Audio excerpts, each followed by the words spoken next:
So this project started for us in 2013 as a new school hall for St Leonard's, and in 2016 it changed, and we had to actually reapply for the job, which was a performance hall on a different site, same campus, and then also a big teaching hub. The site was very crowded. You can see here there's almost no space for the new teaching hub, and also no space for a large school hall, we'll call it, for the time being.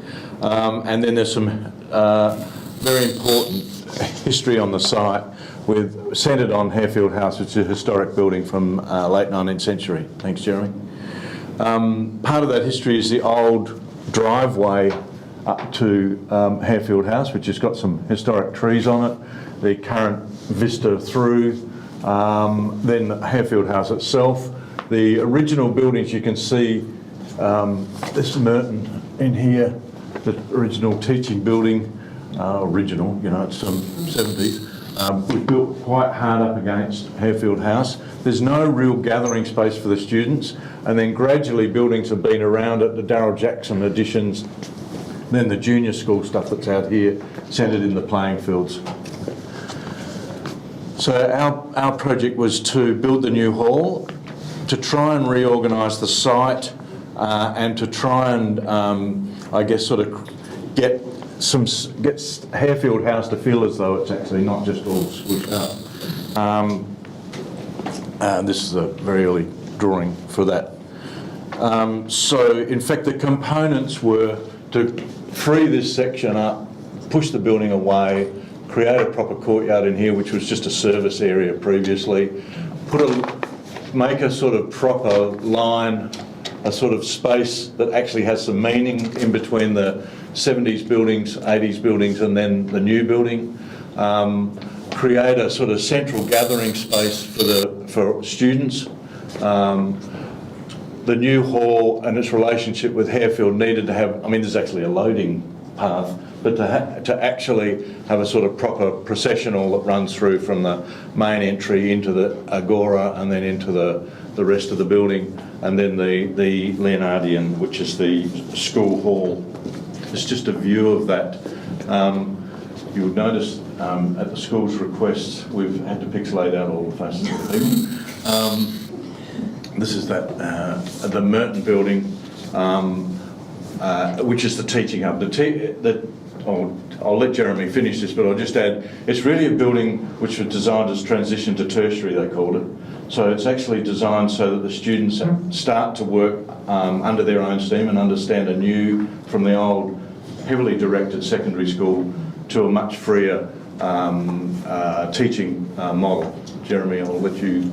I'll just quickly run through the obligatory plans. So it's actually, the levels are quite tricky on the site.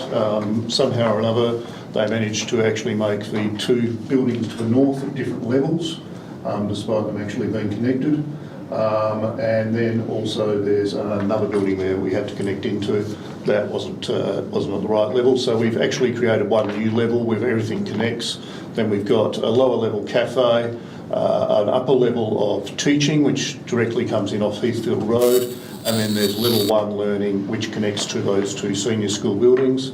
There's 11 classrooms, a lecturette, as I mentioned, the cafe, and then the top level is a dedicated exam space, has acoustic treatment so that they can do the bachelorette in there, and it's for about 180 odd people up there. It can also obviously be used for functions and subdivided.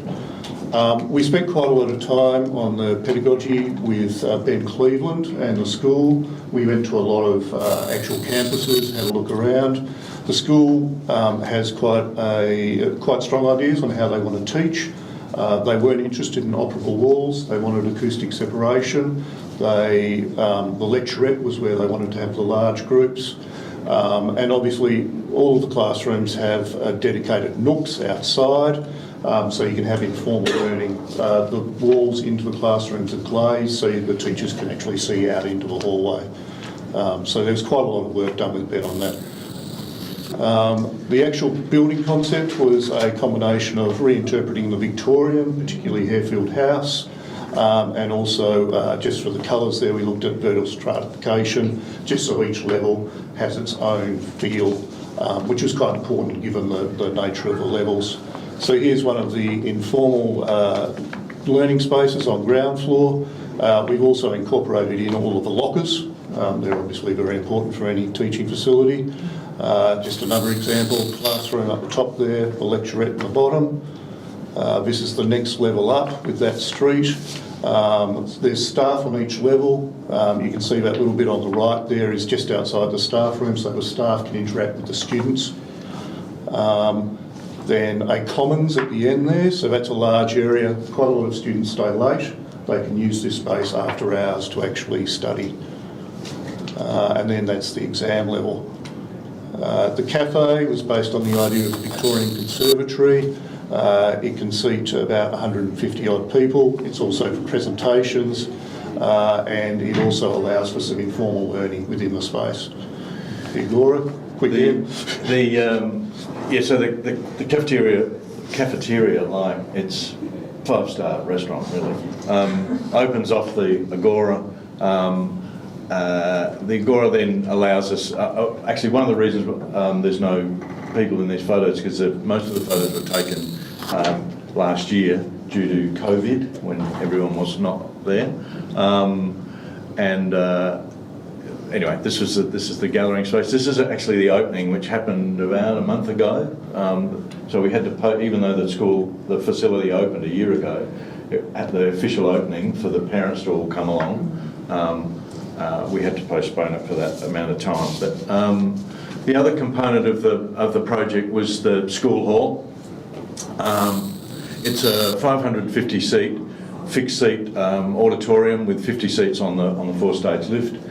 It's the impossible thing. We tried to do the impossible thing. The brief was for a theatre space, full proscenium theatre with wings, and also an acoustic music hall. So they almost never work. Oh, sorry, Jeremy, just go back to that. In our attempt to make it work, we introduced a mechanised sound shop, which you can see here, which actually allows it either to be proscenium, or show some pictures of this later, or encloses.